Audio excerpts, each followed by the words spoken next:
Olá, ótima noite, queridos colegas do grupo de estudos das obras de Joana de Ângeles. É com grande alegria que retomamos nesta noite com o estudo do livro Momentos de Saúde e Consciência. Então, para iniciarmos, vou convidá-los a uma prece.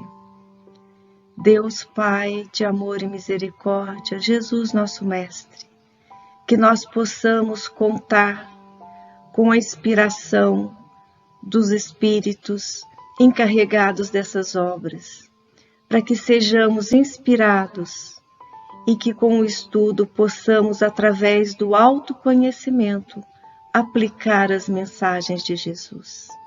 Assim seja, graças a Deus.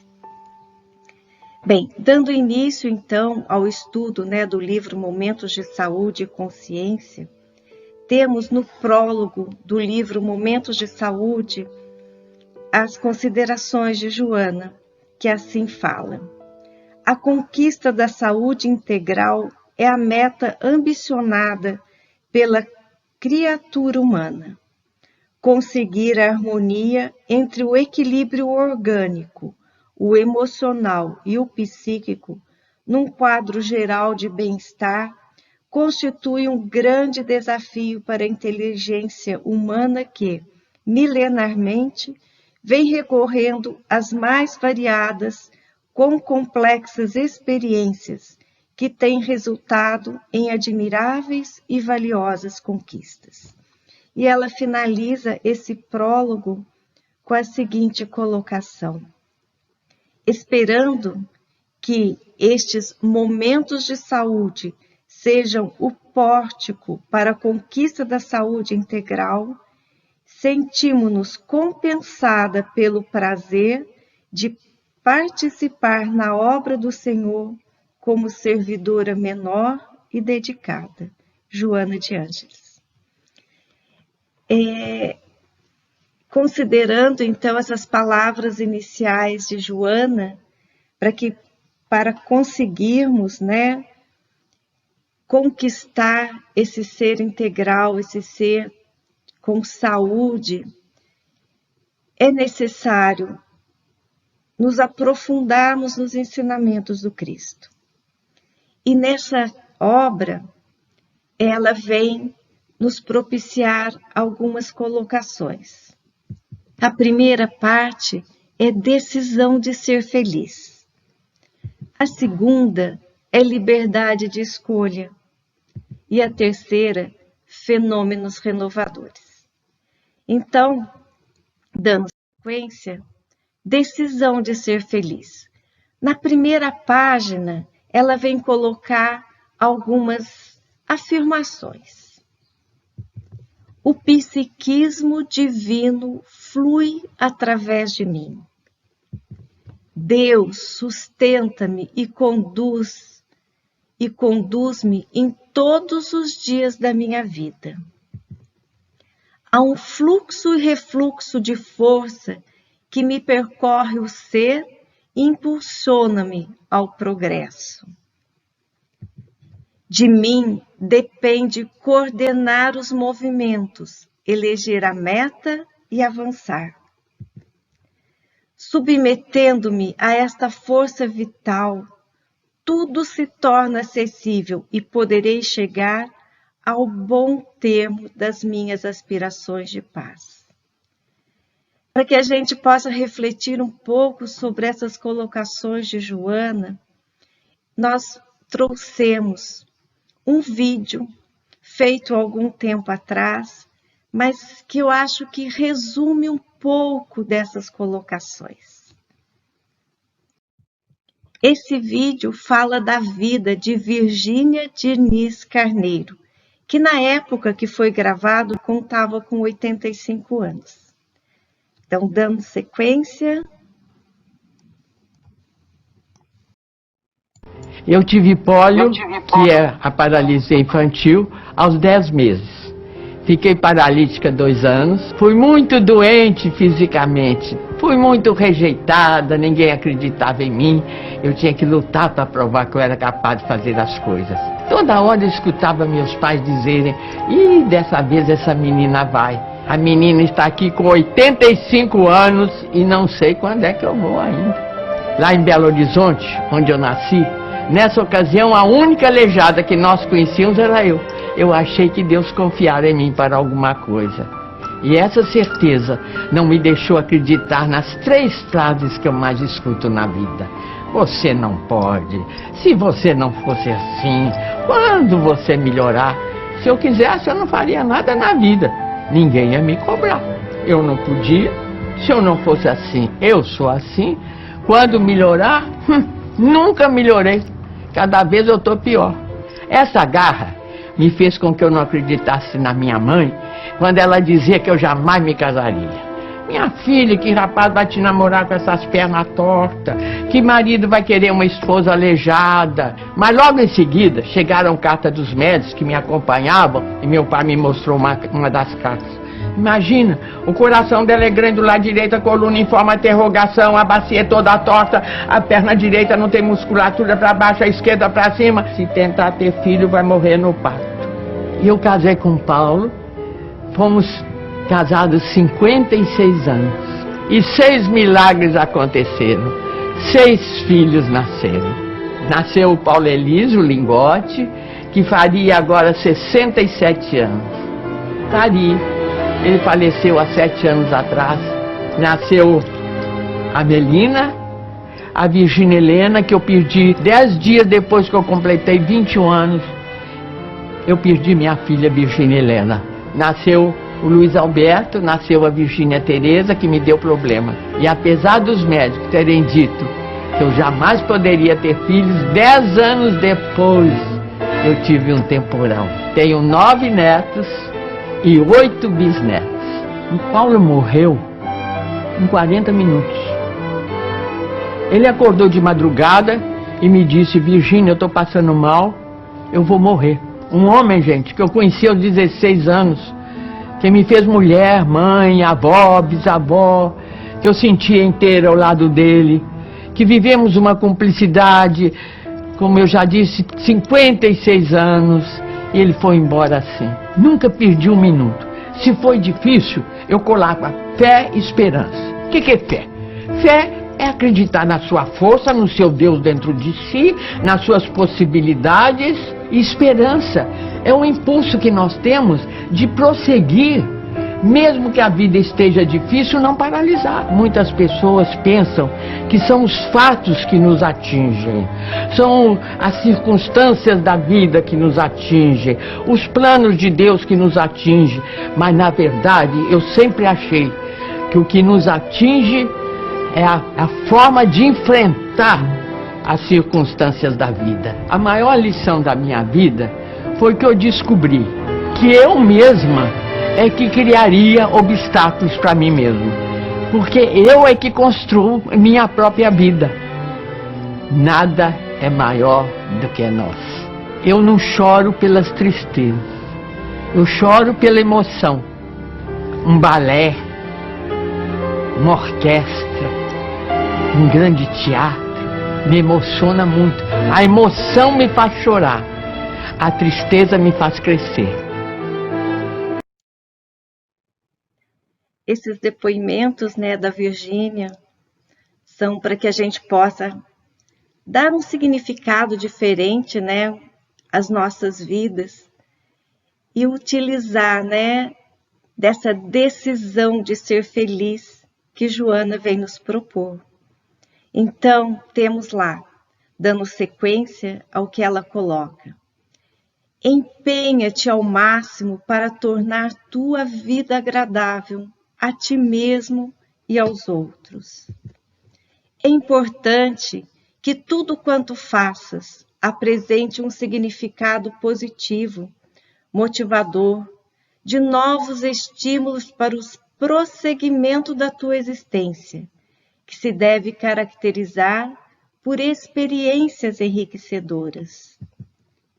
Se as pessoas que te cercam não concordarem com a tua opção de ser feliz, não te descoroçoes, quer dizer, não te desanime, e sem qualquer agressão, continua gerando bem-estar. És a única pessoa com quem contarás para estar contigo, desde o berço até o túmulo, e depois dele, como resultado dos teus atos. Diante dessas colocações, o que nós podemos, abstrair como algo que faz sentido para nós e que podemos colocar em prática? Algo aqui que me toca bastante é quando fala: és a única pessoa com quem contarás para estar contigo. Muitas vezes nós buscamos a felicidade no outro. É muito comum, às vezes, as pessoas terem a ilusão de que, quando eu me casar eu vou ser feliz, porque eu vou ter um companheiro, ele vai fazer isso, vai fazer aquilo. Ou então, olha, a minha vida vai se completar quando eu for mãe, quando eu for pai, quando eu constituir uma família. Achando que a felicidade vem de fora. A felicidade, ela tem que ser construída e desenvolvida dentro de nós mesmos. Eu não vou encontrar a felicidade no externo. Eu não vou encontrar a felicidade no outro. Eu não vou encontrar a felicidade em objetos materiais, em conquistas materiais. Bem, sobre isso a gente vai falar um pouquinho melhor mais um pouco na frente. Então, dando sequência, nós vamos ter, dentro ainda, do item decisão de ser feliz. E ela vai trazer aqui para nós alguns exemplos, Olha, todos os grandes líderes da humanidade lutaram até lograr sua meta, alcançar o que haviam elegido como felicidade, como fundamental para a contínua busca. Então vamos prestar um pouquinho atenção nessa frase, aonde nós já vamos ter exemplos do que é felicidade, o que esses grandes líderes buscavam e o que significavam felicidade para eles. E aí ela vem nos colocar. Buda renunciou a todo o conforto principesco para atingir a iluminação. Maomé sofreu perseguições e permaneceu indômito até lograr a sua meta. Gandhi foi preso inúmeras vezes sem reagir, fiel aos planos da não violência e da liberdade para o seu povo. E coroa com o exemplo de Jesus, que preferiu a cruz infamante à mudança de comportamento fixado no amor. Todos eles tinham uma meta, cada um ao seu tempo, mas buscando se elevar e trazer para a sociedade, trazer para o povo, no local onde estava inserido, naquela comunidade. E esses, que foram citados aqui, nós sabemos que eles certamente são espíritos que vieram como missionários do Cristo, para que os seus exemplos perpetuassem e ajudassem a sociedade terrena a evoluir. Mas ela ainda coloca, como exemplo. Então, no próximo slide, que essa decisão de ser feliz, e ela fala: todos quantos anelam pela integração com a consciência cósmica geram simpatia e animosidade no mundo, estando sempre a braços com os sentimentos desencontrados dos outros, porém fiéis fiéis a si mesmos, com quem sempre contam, tanto quanto naturalmente com Deus. Então, essa integração com a consciência cósmica, aquilo que nós desejamos, anelamos como meta, e conquistar essas metas certamente nos trará uma felicidade, ela pode gerar no círculo em que convivemos animosidade e simpatia. Então vamos ter apoiadores e contestadores. Porém, se estamos fiéis a nós mesmos e sabemos que aquilo que buscamos como meta faz parte das leis de Deus, nós vamos contar com esse apoio, com essa ajuda, e não devemos esmorecer ao longo de nossa trajetória.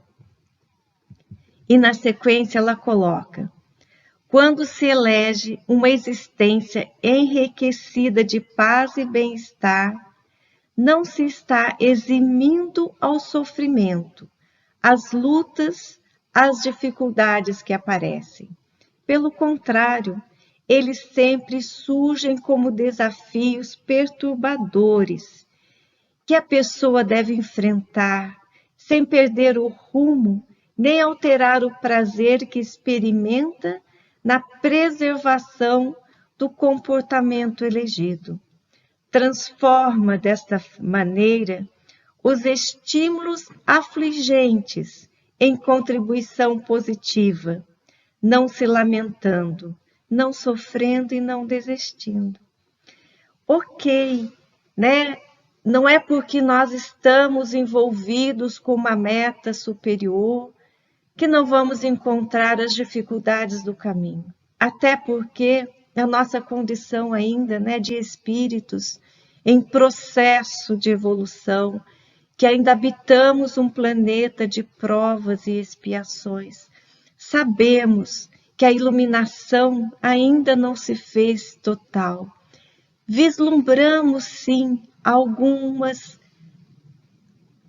luzes de esclarecimento quando buscamos o autoconhecimento, quando buscamos nas obras do Evangelho, nas obras dentro do Espiritismo, e agora, muito particularmente, dentro das obras de Joana, nos conhecer melhor.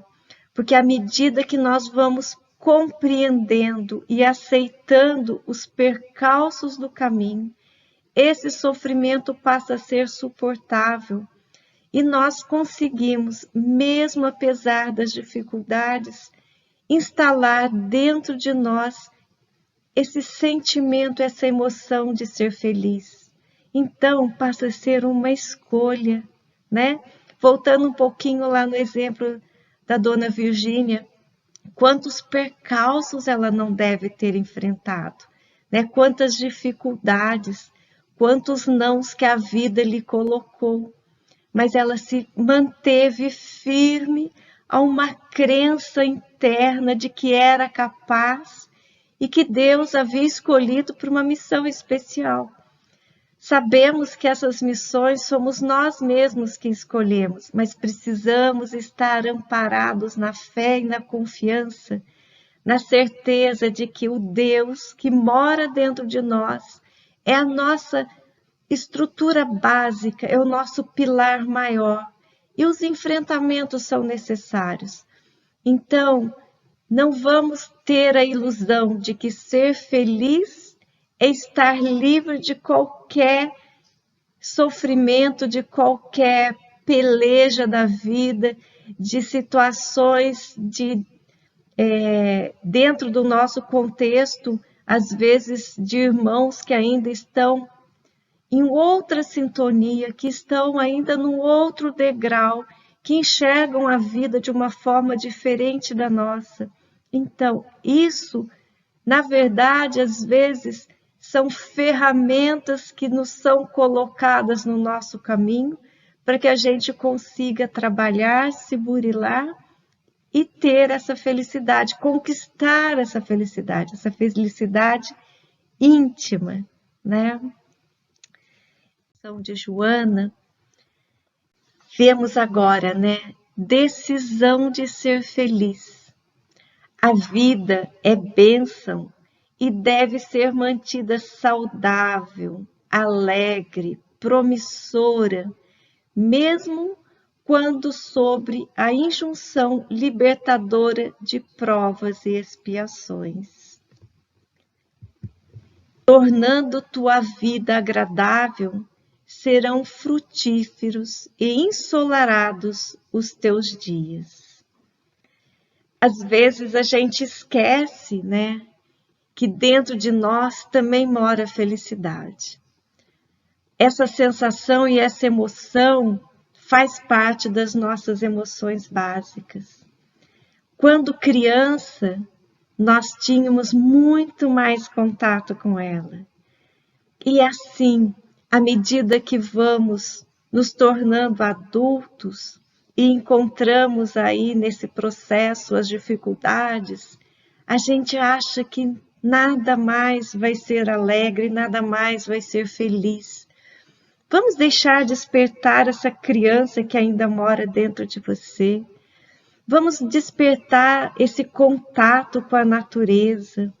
Às vezes, quando nós tiramos durante a semana alguns momentos para contemplar a natureza, deixando o nosso coração no ritmo suave, deixar os nossos pensamentos, a nossa mente alinhado com o ritmo do nosso coração e com o ritmo da natureza, a gente vai sentir brotar dentro de nós uma alegria, algo que às vezes nós nos distanciamos. Mas esse é um convite que Deus nos faz, que Jesus nos faz, que a gente se aproxime do natural, que a gente se alinhe com as leis da natureza, e assim nós vamos pulsar novamente num ritmo mais suave, mais ameno. Vamos deixar os problemas de lado e quando serenamos essa mente, vamos encontrar naturalmente a solução para os nossos problemas. Então, continuando, passamos agora para liberdade de escolha. E Joana vai fazer algumas pontuações. O pensamento divino concedeu-me liberdade de poder realizar todo o bem que deseje. Ser feliz ou desventurado é-me opção voluntária. Sou escravo da lei, que me enseja progredir sem interrupção no tempo. O que eu sou ou o que eu serei depende de mim. A inspiração superior nunca me falta, porém, sintonizar com ela será aspiração pessoal. Construindo as estruturas existenciais na mente, torná-las-ei realidade no percurso carnal. Essa liberdade de escolha é muito importante. A gente ter consciência dela. É o nosso livre-arbítrio. Ser feliz ou ser desventurado é nossa opção.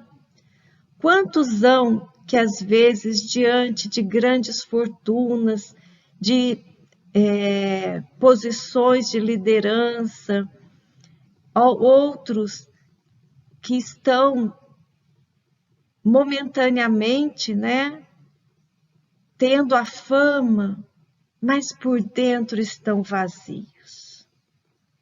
Então, que felicidade é essa? Que liberdade é essa? Temos essas colocações, né? Que a inspiração superior nunca me falta, porém sintonizar com ela será aspiração pessoal. Então, que escolha que eu devo fazer para ser feliz?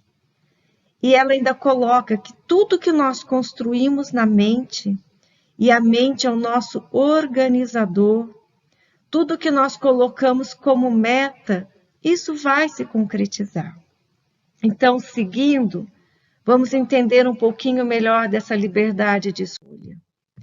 Ela vai falar: és livre para imprimir na tua existência o padrão de felicidade ou de aflição com o qual desejas conviver. A liberdade é lei da vida que faz parte do conceito da harmonia universal. Bem, difícil é saber escolher, né? O direito nós temos. Queremos ir para a esquerda ou para a direita? Para a estrada suave ou para a estrada cheia de percalços? E o que mais ela vai nos colocar para que a gente possa, né, nessa liberdade de escolha, entender? Há pessoas que preferem a queixa e a lamentação. Negociam o carinho que pretendem receber com altas cotas de padecimento que criam psiquicamente. Bem, quem que não conhece aquele que só queixa, que só reclama, tipo assim, ó vida, ó mundo, ai como eu sou infeliz. Bem, o que elas querem na verdade?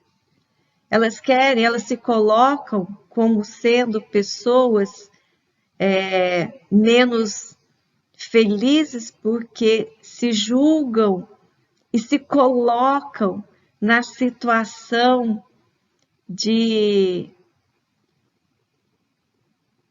menos capazes. Aquelas que se queixam o tempo todo, elas ainda não descobriram os potenciais que existem dentro delas. E às vezes, nesse processo de vitimização, elas querem carinho, querem proteção, né? Essas pessoas nós podemos considerá-las como sendo infantis emocionalmente. E aí a pergunta é: nós gostamos de conviver com essas pessoas que só se lamentam e só se colocam numa situação de vítima? Naturalmente não, né? Nós gostamos daquelas que são dinâmicas, que colocam vários objetivos, que com seu entusiasmo fazem com que nós nos sintamos também bem. Então, para que nós entendamos esse contexto, vamos fazer o seguinte. Primeiro, vou cuidar de mim, né? Que escolha que eu quero fazer? Eu quero a escolha de saber que, para ser feliz, eu entendo que a felicidade não está no outro, não é o outro que vai me complementar. Então, eu não preciso desejar nem exigir que o outro me faça feliz. Agora, conviver com pessoas dessa natureza, o que isso significa? Significa, talvez, que tenhamos que ampará-las. Primeiramente, tenhamos que aceitá-las, saber que no seu desenvolvimento psicológico é o degrau que elas conseguem estagiar, mas podemos sim, através do nosso exemplo, demonstrar que a vida é mais do que isso, que a escolha está nas nossas mãos e que se ela mudar o seu psiquismo, mudar a sua mente, elas também vão poder alcançar muito sucesso, né? E aí tem aquelas que Joana fala, e pessoas ao lado de outras que chantageiam os afetos mediante a adoção de sofrimentos irreais. Ou seja, quem que não conhece aquela história? Olha, eu me dediquei tanto, eu me privei de tantas coisas para te dar uma educação, para te fazer, te dar a possibilidade de viajar. E agora, olha como eu estou, né? Então, são aquelas pessoas que mendigam o amor do outro. São aquelas pessoas que, às vezes, fazendo muito pouco, desejam ter a retribuição.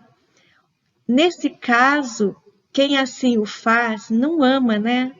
Porque o amor é aquilo que é feito de uma maneira despretensiosa, sem desejar nada em troca. Então, quando chantageamos afetos, nós buscamos apenas troca. Eu te dou e desejo aquele recompensa, né? Certamente essas pessoas vão se frustrar e não vão, mais uma vez, encontrar a felicidade no outro. Ela precisa aprender a construir essa felicidade dentro dela. E aí, dentro de liberdade de escolha, Joana, então, vem nos colocar algumas premissas, né? A primeira é: faze uma avaliação honesta da tua existência, sem consciência de culpa. O que ela quer, né? Pelo menos dentro dessa ótica, né? Daquilo que eu estou estudando hoje, que eu consigo absorver. Às vezes, nós não nos permitimos ser felizes porque a gente tem dentro de nós algumas culpas. Então, nós vamos ter um comportamento de autopunição. E aí, a gente vai lembrar de Jesus, né? Quando ele atendia alguém, ele falava: levanta-te e não peques mais. Ou levanta-te e mude a sua vida, né? Então, diante da nossa consciência, sabendo já, descobrindo já que alguns atos não foram felizes, ok, levanta-te e continua a caminhada. Faz essa avaliação honesta da tua existência, verifica aquilo que você pode mudar, mas perdoa a si próprio, perdoa seus atos impensados, suas atitudes menos felizes, porque é através dessa tomada de consciência e dessa proposta, dessa escolha de renovação, você vai se libertar e vai poder ser feliz, né? Dando sequência, sem pieguismos desculpistas. Analisou, verificou que algo não está correto, não vamos ficar nos desculpando. Eu fiz isto porque aquela situação me impôs, né? Eu não consegui manter o controle e fui agressivo, mas também, olha o que eles me falaram, né? Ou seja, nós temos que desatrelar as nossas atitudes das atitudes do contexto onde nós nos encontramos.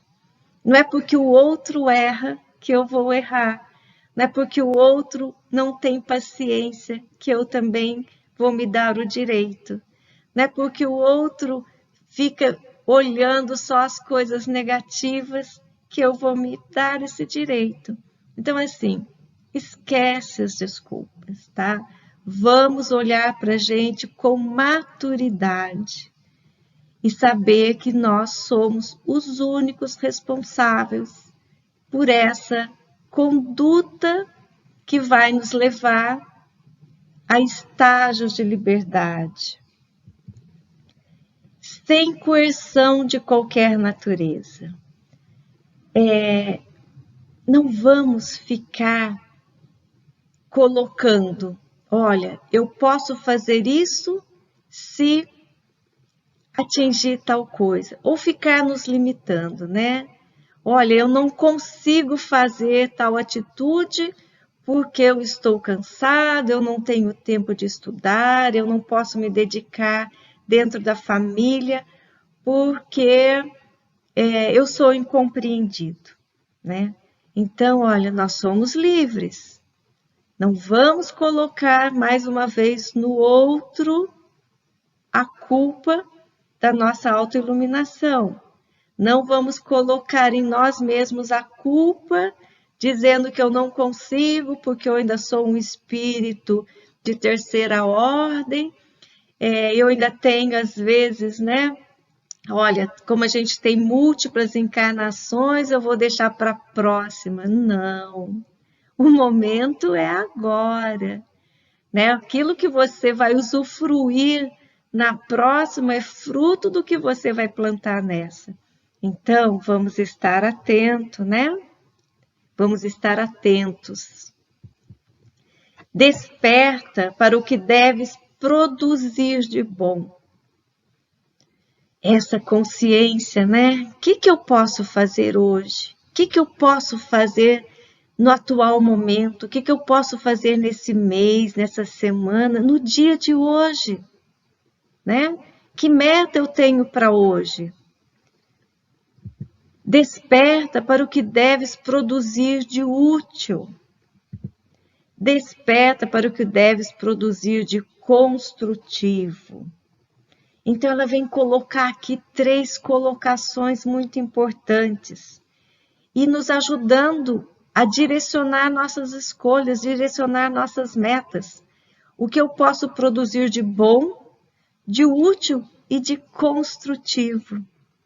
Inicialmente, para mim, né? O que eu vou fazer de bom hoje? Nós estamos falando momentos de saúde. Então, adquirir novos hábitos alimentares, novos hábitos de exercício físico. O que eu vou produzir de útil, né? O que eu posso contribuir de construtivo? Eu quero construir para mim algo de melhor, o meu esclarecimento, né? Como é que eu determino, como é que eu consigo identificar o que é útil, o que é construtivo? Vamos estudar. As obras básicas nos trazem muitos elementos. As obras de Joana vêm complementar para que a gente possa decifrar isso que o Cristo vem nos colocar. Mas olha, esse é o caminho, né? E finalizando, né, esses tópicos aqui da liberdade de escolha, ela coloca: empenha-te na realização da tua liberdade de ser feliz.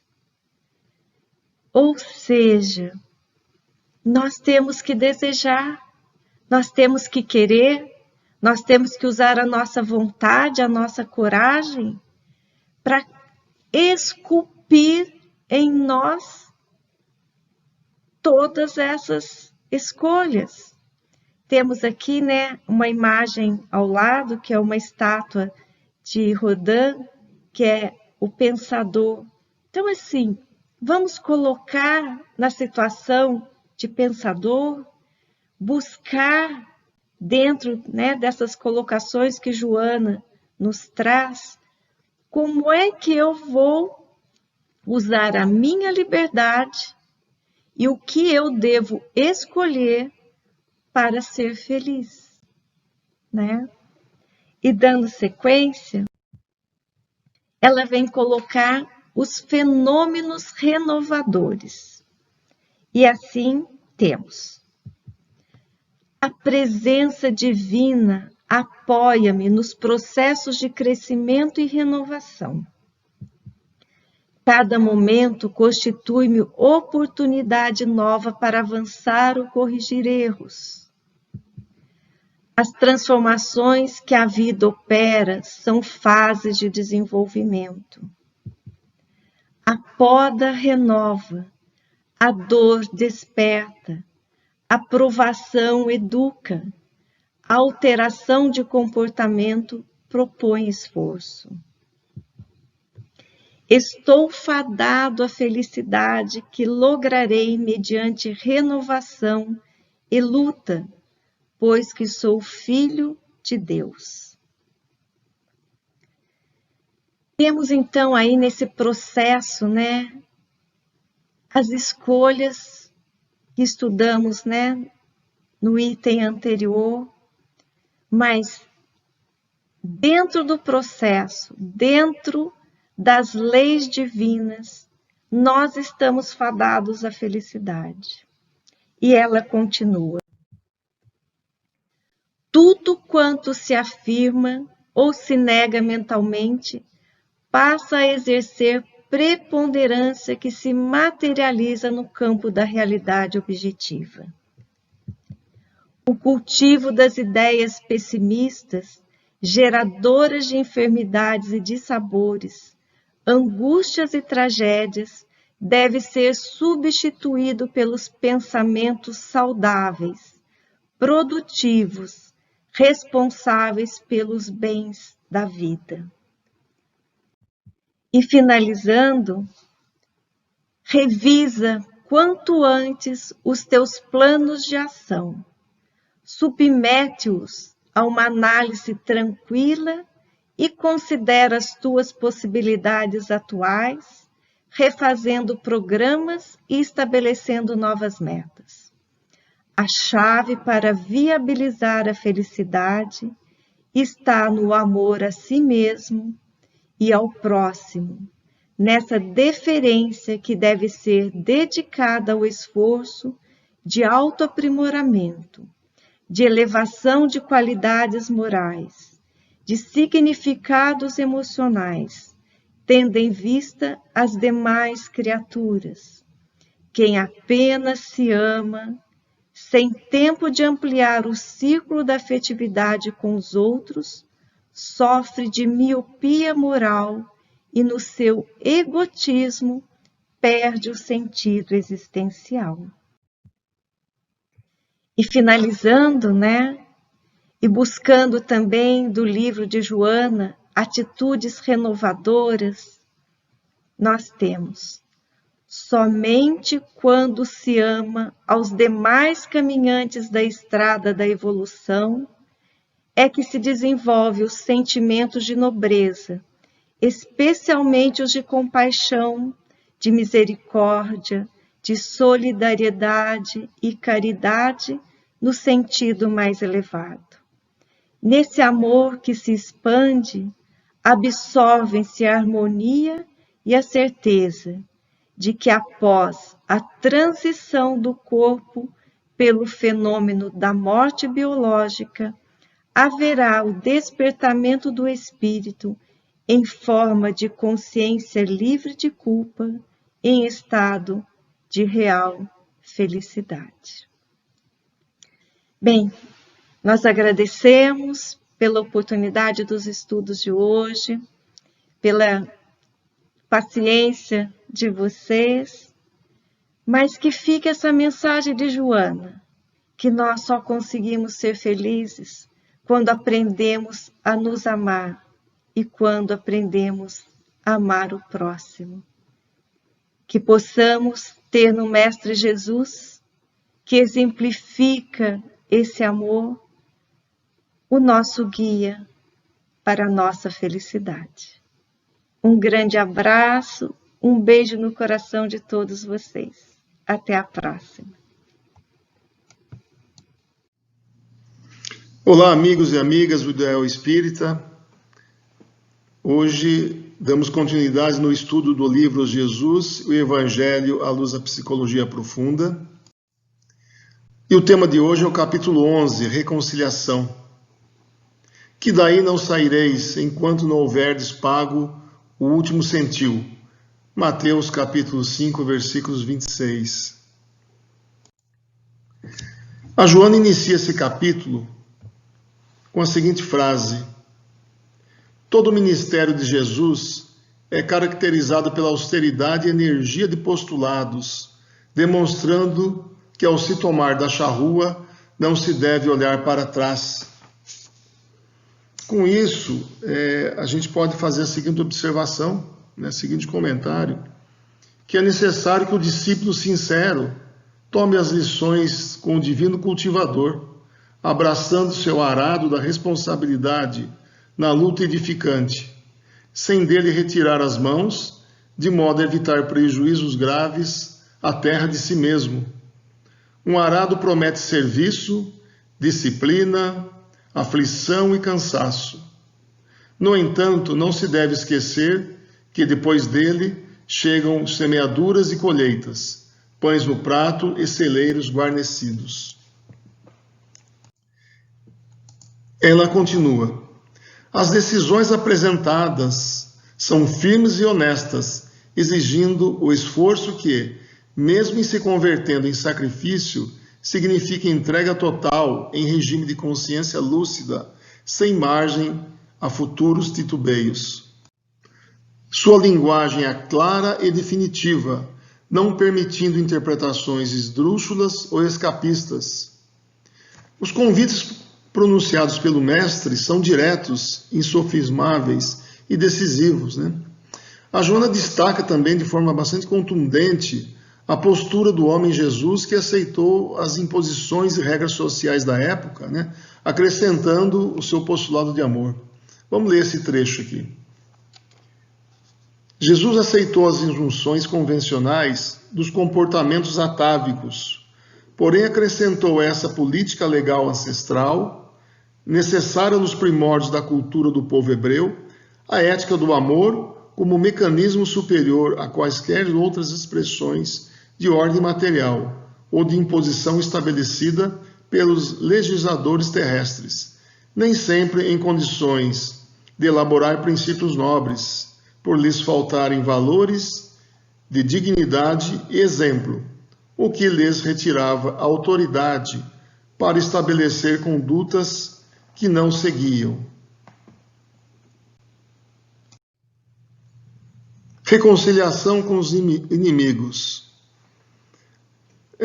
Talvez a reconciliação com os inimigos seja a problemática mais complexa que o ser humano tem que lidar ao longo da sua trajetória evolutiva.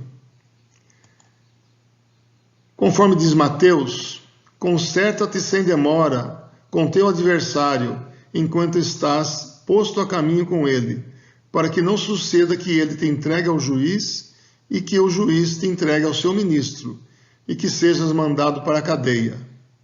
Em verdade te digo que não sairás de lá até que pague o último centil. Bem, nós estamos falando do perdão, o não perdão e intrinsecamente também do auto-perdão. Na lei antiga, a figura do perdão é apresentada como uma conquista mediante retribuição. Vamos ler o que diz a Joana aqui. Quando se ofende a Deus em face dos comportamentos infelizes, dúbios, e dos gravames das deficiências morais, encontram-se estatuídos nos seus códigos os instrumentos para impor reparação, no que eram hábeis os fariseus ao aplicá-los, utilizando sofismas e ardis que culminavam no sacrifício de animais, assim como através de outros recursos específicos que lhes eram rendosos. Então na antiguidade era comum se utilizar animais no sacrifício, né? E consta do Antigo Testamento que se utilizava um bode para essa finalidade, né? Então se utilizava de 2 bodes, um que iria ser sacrificado e outros onde os judeus depositavam ali todas as suas culpas, mágoas e ressentimentos, né? E esse bode era solto no deserto e ficava a peregrinar, levando para longe, né, todas as suas culpas e ressentimentos, né? Como se isso fosse suficiente e bastasse para que o ser humano ficasse livre disso. A lei de amor origina-se em Deus, é natural e encontra-se em toda parte como expressão de ordem e valor, nunca se inclinando em favor de determinada pessoa ou grupo social específico, pairando soberana acima de todas as injunções humanas. Os seus árbitros não são homens susceptíveis de erro e de inclinações personalistas, de interesses inconfessáveis, mas a consciência de cada qual que lhe aure a inspiração e tem como modelo a de natureza cósmica. Como Deus expressa sua misericórdia para conosco? Deus demonstra, né, todo o seu amor, todo o seu apreço por nós, né, o seu amor incondicional, através da reencarnação e também pelo esquecimento temporário que nos concede do nosso passado, né? Então é através da reencarnação que Ele nos permite que a gente recomece a nossa jornada, né? Que a gente refaça a nossa jornada, que a gente tenha essa oportunidade, né? Como seres ainda não perfeitos, como forma de nos presentear, podemos dizer assim, né? Nos permitindo evoluir e corrigindo todo o nosso passado, né? À luz da psicologia profunda, o perdão ela é a superação de um sentimento perturbador do desforço, que seriam as figuras de vingança, de ódio, ressentimento, né? Através da perfeita integração do ser em si mesmo, sem deixar-se ferir pelas ocorrências afungentes dos relacionamentos interpessoais, né? O ódio, né, é um sentimento, assim como o amor, que nos imanta, né? E as pessoas vivem séculos e séculos presas a esse sentimento, sofrendo, né? E através da lei de causa e efeito, né? Aqueles que foram algozes em outras encarnações vão ter que pagar pelas suas faltas, né? Pelos seus atos inadequados, né? E através dessa permissão que Deus expressa todo o seu amor para conosco, né? A Joana continua o capítulo mencionando uma coisa extremamente importante, que é acerca das nossas patologias, né, somáticas. Vamos lá. Não raro, na gênese de muitas psicopatologias, encontramos a presença de cobradores espirituais, que, embora desvestidos da roupagem física, permanecem em lamentável situação de vingança, em terrível transtorno mental, gerando dilacerações psíquicas naqueles que os ofenderam, e não tiveram tempo, nem oportunidade ou interesse para se reabilitarem. Esses combates insanos arrastam-se por dezenas de anos a fio, sem lhes ocorrer que, enquanto afligem, se infelicitam, prolongando a situação dolorosa sem qualquer benefício pessoal. Tais fenômenos obsessivos são muito mais expressivos e complexos do que parecem na visão das doutrinas psíquicas modernas, que teimam por encontrar no cérebro e nos mecanismos orgânicos apenas a psicogênese dessas enfermidades mentais, comportamentais e psicológicas. Felizmente, a moderna psicologia profunda, mediante a visão transpessoal, eliminando toda a sombra do indivíduo e da coletividade, identifica as causas reais desses distúrbios decorrentes de processos mentais enfermiços que a morte não eliminou. Bom, então é assim, né? Pela nossa incompreensão, né? Pelo nosso ego extremamente egoísta, pelo nosso orgulho, pelo nosso melindre, criamos situações em outras vidas, né? E contraímos muitos débitos e angariamos aí muitos adversários, né? E essa conta, de uma certa forma, ela tem que ser ajustada, ela tem que ser paga, né? Se a gente for considerar esse balanço aí, né?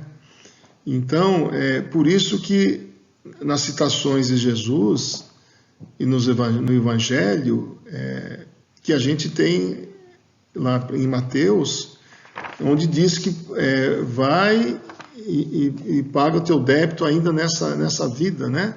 Para que não ocorra coisas piores. Então, é assim, no sentido de não postergarmos esse nosso acerto, esse nosso ajuste com os nossos inimigos, né? Para outras encarnações. Porque isso nos traz males enormes, tanto do ponto de vista psíquico como orgânico, né?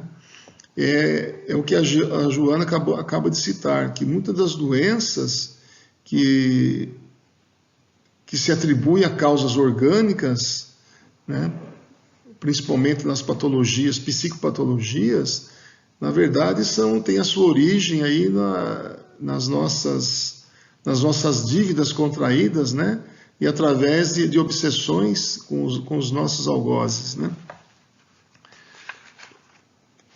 Vou ler aqui um outro trecho do livro Renovando Atitudes, ditado pelo Hamed para o Francisco do Espírito Santo Neto. Velhas recordações e velhas doenças. Trazemos múltiplos clichês mentais arquivados no inconsciente profundo, resultado de velhas recordações danosas, herdadas das mais variadas épocas, seja na atualidade, seja em outras existências do passado distante.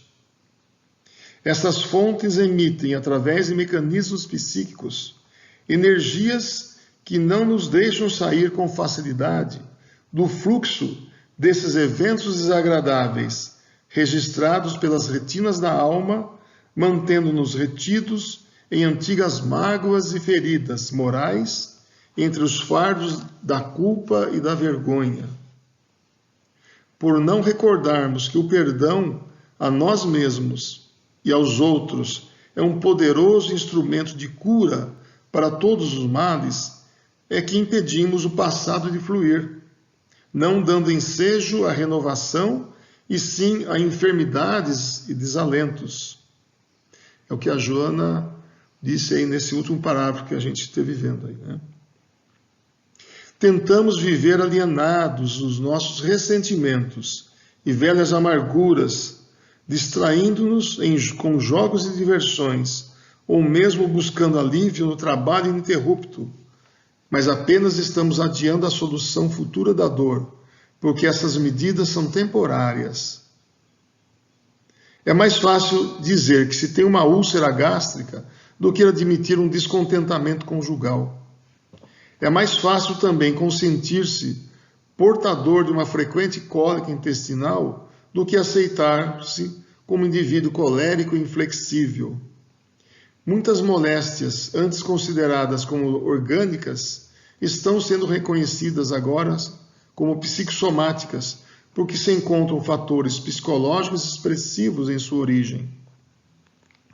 As insanidades físicas são quase sempre traduzidas como somatizações das recordações doentias de ódio e vingança, que, mantidas a longo prazo, resultam em doenças crônicas.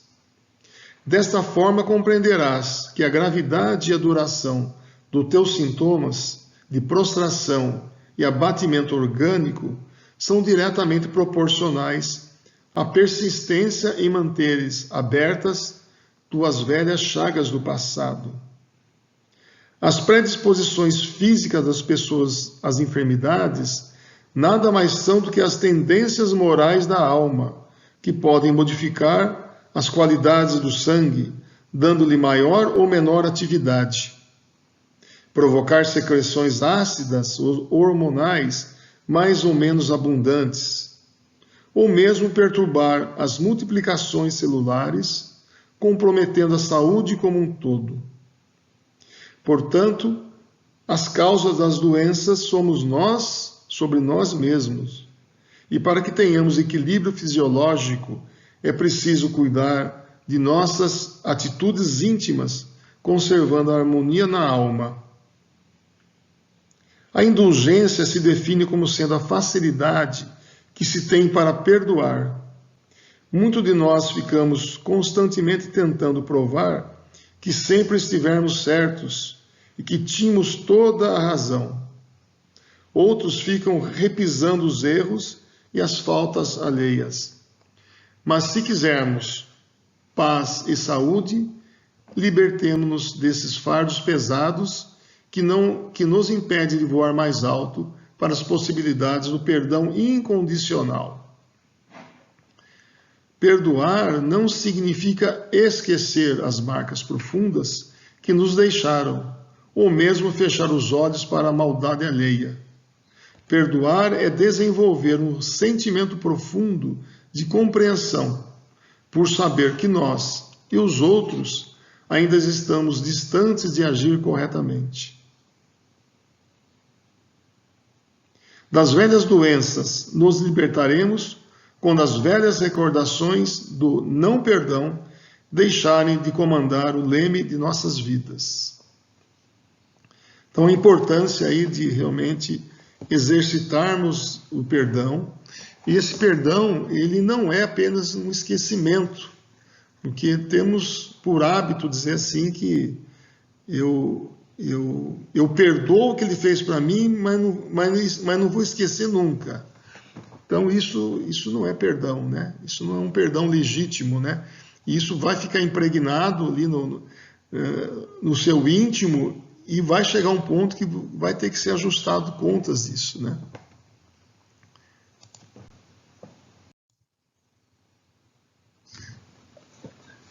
Temos uma outra citação bastante interessante no livro Boa Nova, no capítulo 10, que também trata do perdão. Aqui temos uma narrativa do diálogo de Pedro com Jesus. Estou na página 87. Nesse ponto de suas afirmativas, Pedro atalhou-o dizendo: mas para perdoar não deveremos aguardar que o inimigo se arrependa?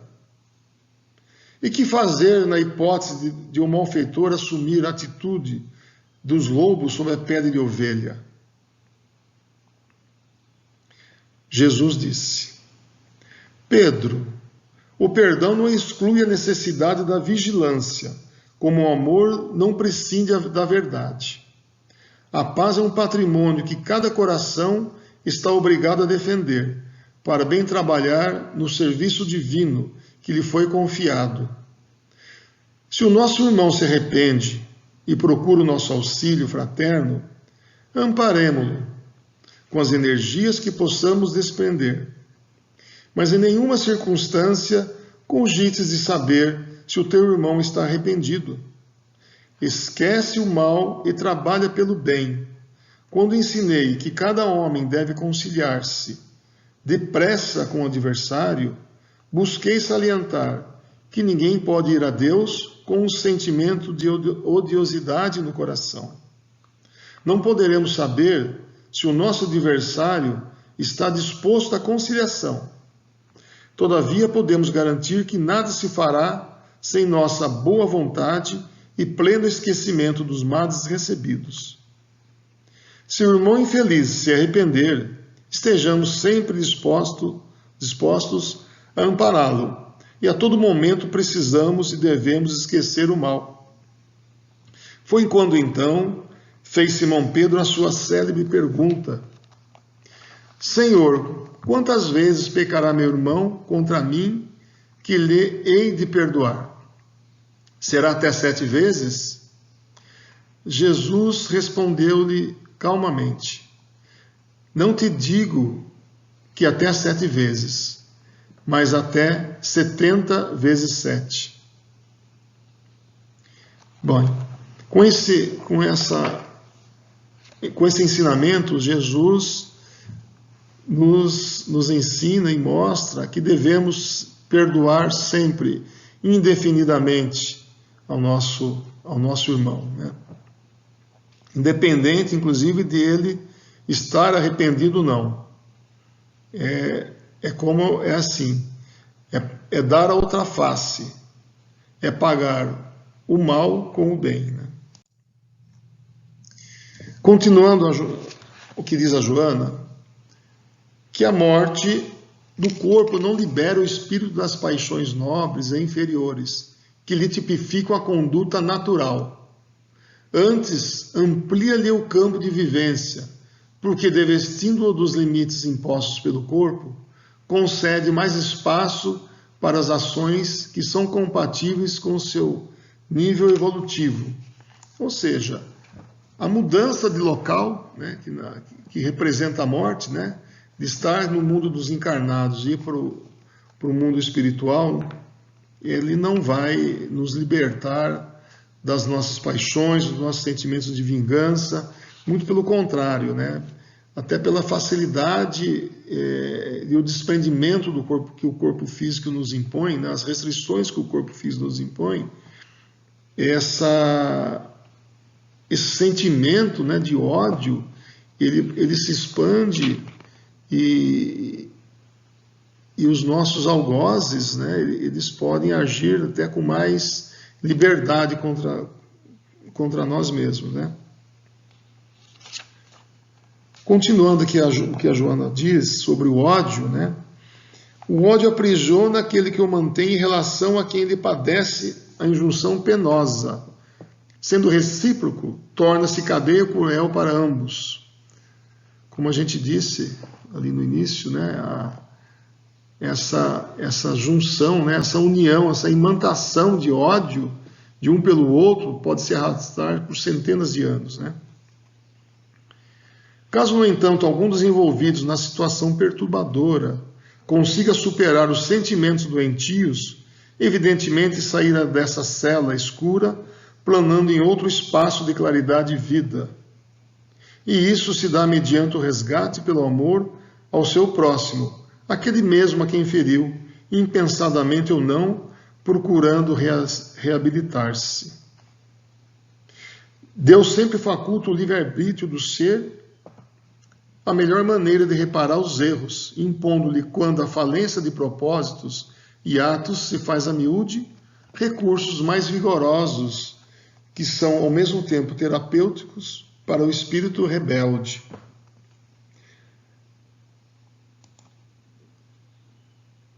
Então Deus permite, né, que isso ocorra como ensinamento para algozes e vítimas, né, que devem se amar, né, antes de se agredir, desculpar e conceder ensejo à reparação, sem permitir o domínio da sombra que aturde e infelicita, né?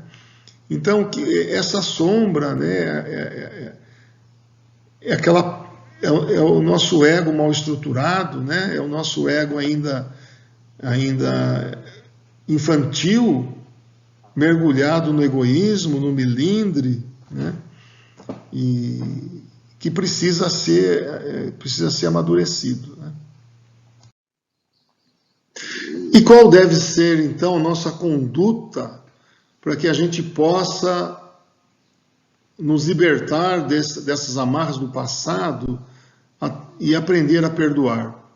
É através da indulgência, que a gente pode traduzir como a facilidade de perdoar. E esse perdão, esse aprendizado do perdão, ele passa pelo exercício e aprendizado também do auto-perdão, que é a compreensão de que nós próprios somos seres imperfeitos, que ainda praticamos atos inadequados, que ainda vamos agir de forma errada com os nossos semelhantes. Então, entendendo dessa forma, é nos perdoando e não guardando aí as culpas, né, por isso, mas sim assumindo a responsabilidade de que temos sim que reconhecer os nossos erros e corrigi-los, né, através da nossa evolução, através do amadurecimento, né, e aqui nós vamos passar a compreender e perdoar o nosso semelhante e dessa forma nos libertarmos das amarras, né, do passado. E também praticando a inofendibilidade, que é a capacidade de nós não nos sentirmos ofendidos. Então, mas para isso é importante e necessário que nós tenhamos um ego maduro, um ego estruturado, aonde a gente vai deixando de lado os melindres, vai deixando de lado o nosso orgulho, né, a nossa vaidade, e com isso compreendendo o nosso semelhante quando algo é praticado contra nós, juntamente com a indulgência, né, com esse exercício do perdão, né, diário, é que nós vamos nos sentindo na obrigação, né, de compreender esse nosso semelhante e não nos sentirmos ofendidos, né? Então, é dessa forma, adquirindo uma maturidade psicológica, que a gente vai se libertando dessas dívidas do passado, né? Porque se você perdoar o seu semelhante, porque foi praticado, mas fizer isso de coração, no seu íntimo mesmo, e se seu irmão, se o seu semelhante não lhe perdoar, aí o problema passa a ser dele. Mas você está liberto dessas amarras, dessa dívida, né? Desse modo, cumpre a cada consciência a prática do perdão indistinto, porquanto assim, não correndo, qual informou o mestre, daí, do cárcere carnal, não saireis, enquanto não houverdes pago o último centil, facultando ao seu próximo todos os direitos que lhes são concedidos pelas soberanas leis da vida, conforme gostaria que a si mesmo fossem facultados. Ou seja, através da lei de causa e efeito, se nós não praticarmos o perdão, nós vamos estar vinculados a essas criaturas, a esses algozes aí por outras encarnações, né? Bem, dessa forma encerramos as reflexões de hoje a respeito desse capítulo. Eu desejo a todos uma excelente semana, com muita reflexão acerca do perdão. Gratidão pela oportunidade e até a próxima.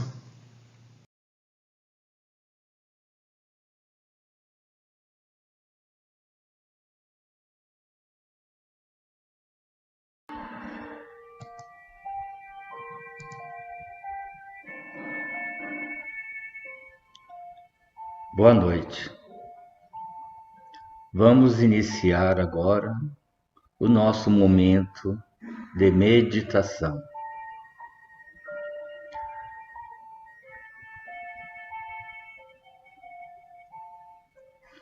Coloque-se numa postura confortável, coluna totalmente reta, os pés plantados no chão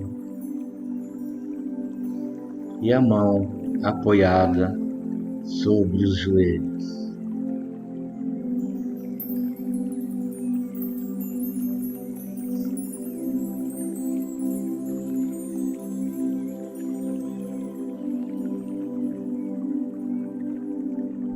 Para atingir o nível ideal de meditação,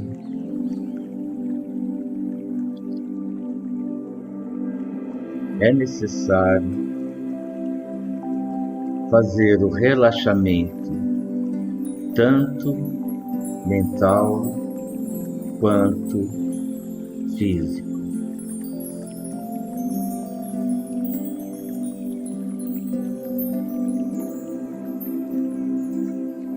Para iniciar o relaxamento mental, foque sua atenção na respiração. Inspire, expire. Inspire, expire. Pratique a respiração consciente. Inspire, expire.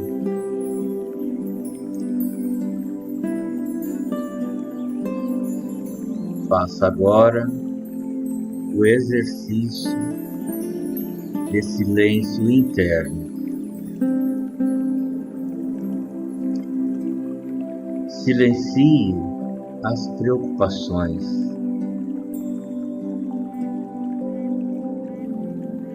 Obrigações. Coloque de lado coisas que você tem que fazer.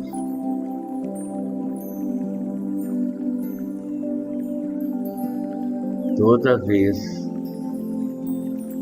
que esse tipo de pensamento e invadir a sua mente, volte sua atenção para a respiração consciente.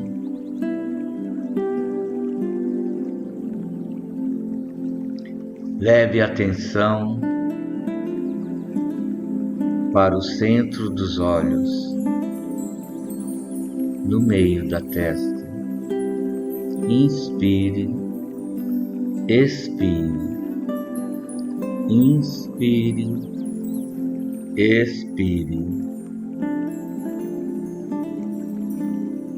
Canalize nesse momento suas energias mentais para um estado interno positivo.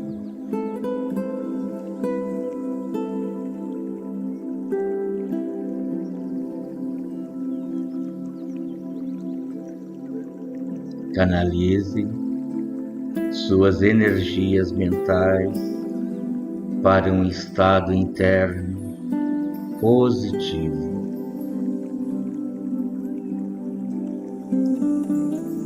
Esse hábito irá aprimorar sua organização celular e sua concentração. Inspire profundamente. Expire demoradamente. Sinta o fluxo de energia pelas várias partes do seu corpo.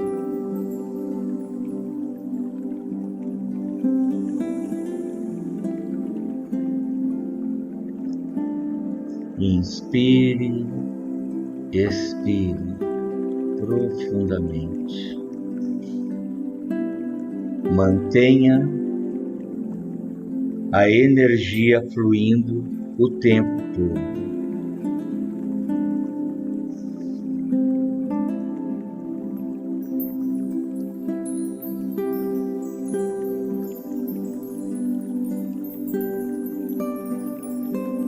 Inspire, expire. A prática da meditação com respiração consciente nos coloca em contato com as camadas mais profundas da consciência, que são geralmente difíceis de atingir, e nos faz ver com clareza a realidade das coisas.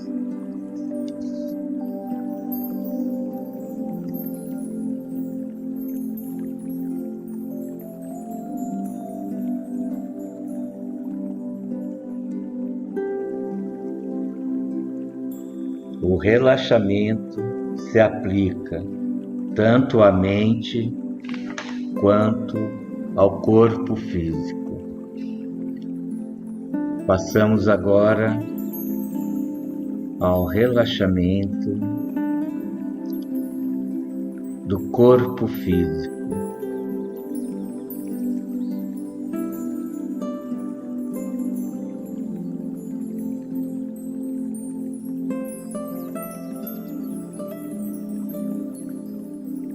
Inspire, expire.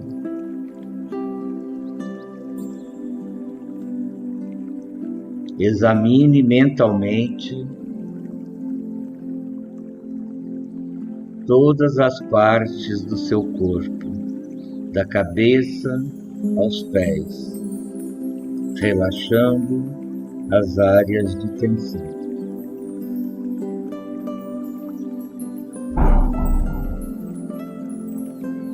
Inicie pelo couro cabeludo.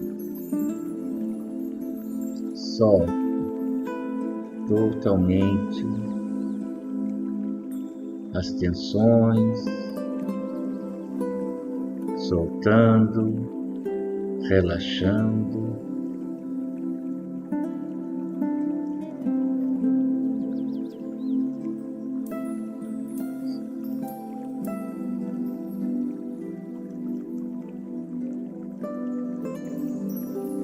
Agora relaxe os músculos da face, do pescoço. Deixe totalmente relaxado, totalmente solto. Entreabre os lábios. Dirija agora sua atenção para o ombro esquerdo, relaxando,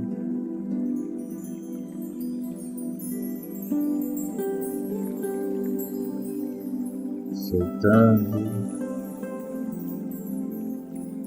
indo até as mãos, totalmente soltas, leves,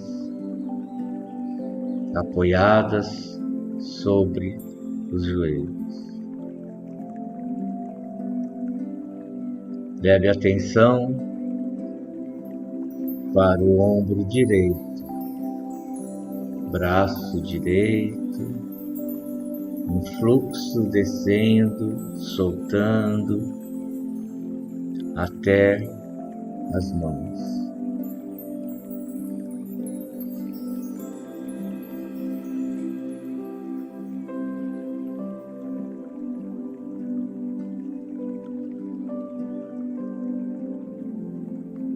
Leve sua atenção para o tórax,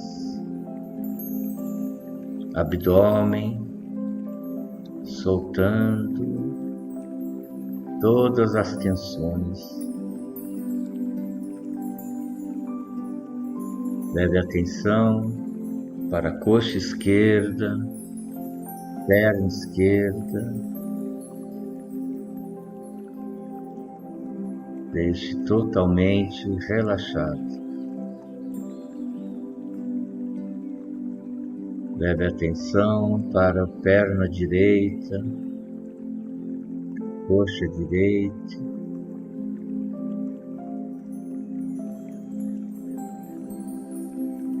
soltando.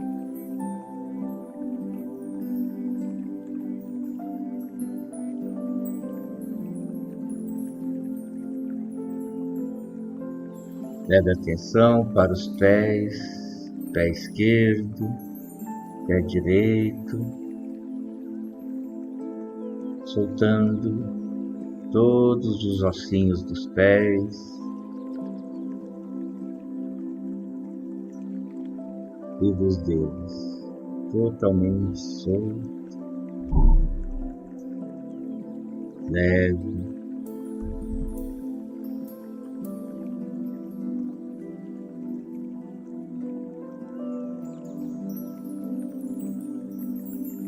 Inspire, expire.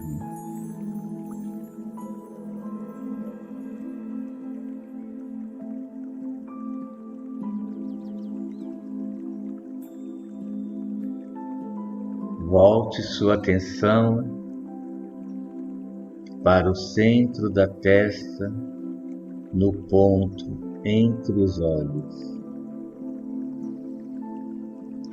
Você chegou ao ponto ideal de meditação.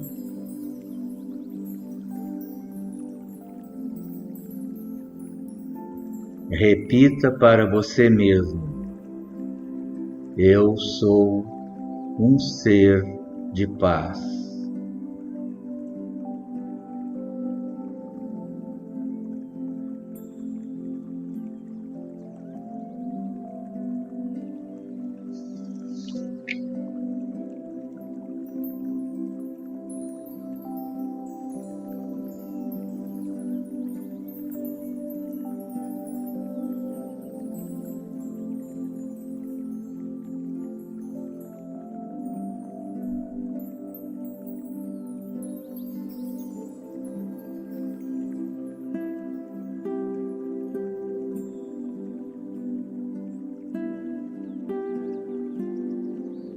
Visualize agora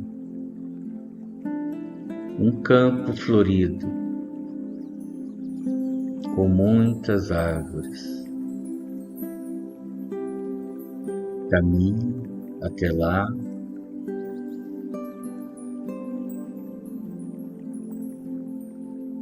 Com os pés descalços, sentindo toda a umidade do solo que vai beneficiando todo o corpo físico.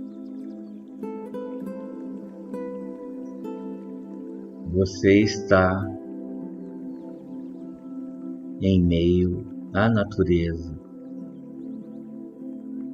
Contemple os muitos e variados elementos da natureza.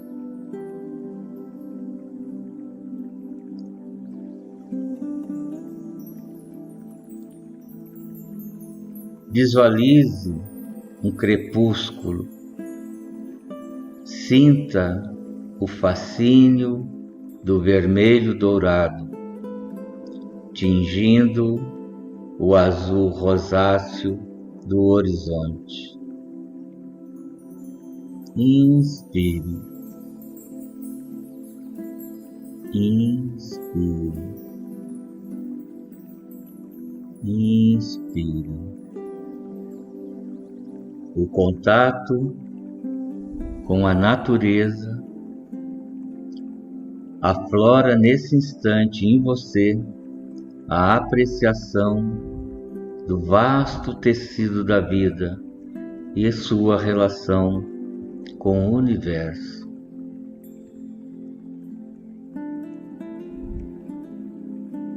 Você está caminhando entre as árvores, entre flores silvestres.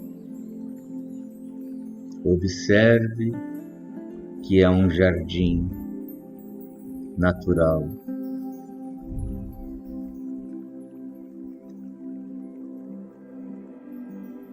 Sinta as cores e os sons da natureza.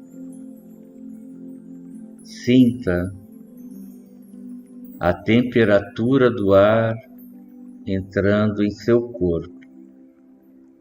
Inspire, expire, inspire, expire.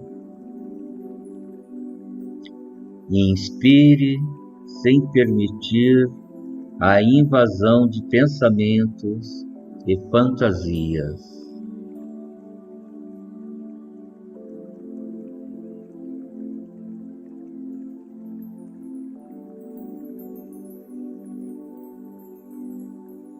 Você está com atenção plena à experiência com a natureza. Você sente agora a união extraordinária com a totalidade da vida.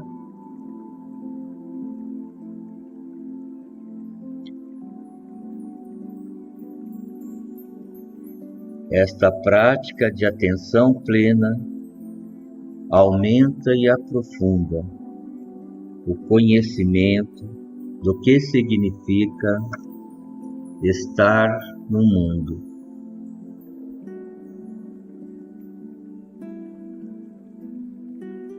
Inspire, expire.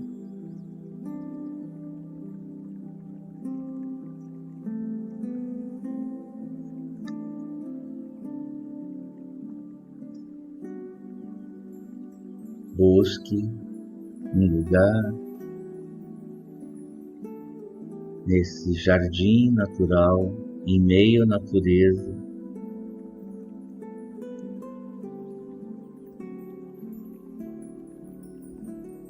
um ponto, um local para se sentar, observando o fluxo da água,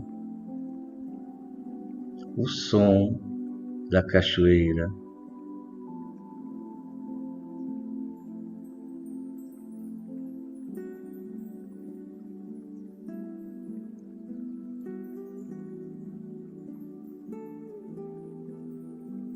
Permaneça em silêncio,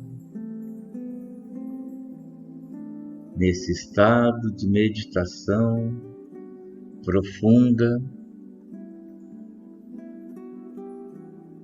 Observe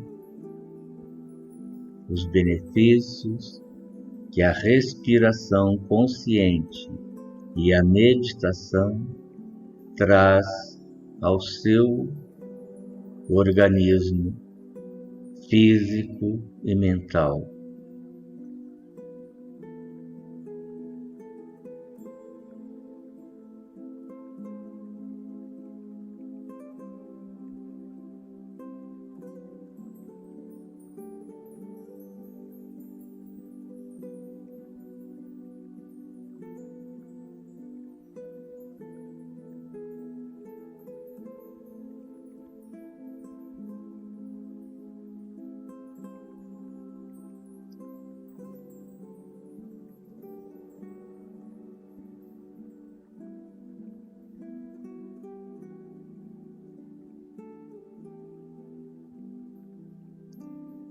Vamos encerrar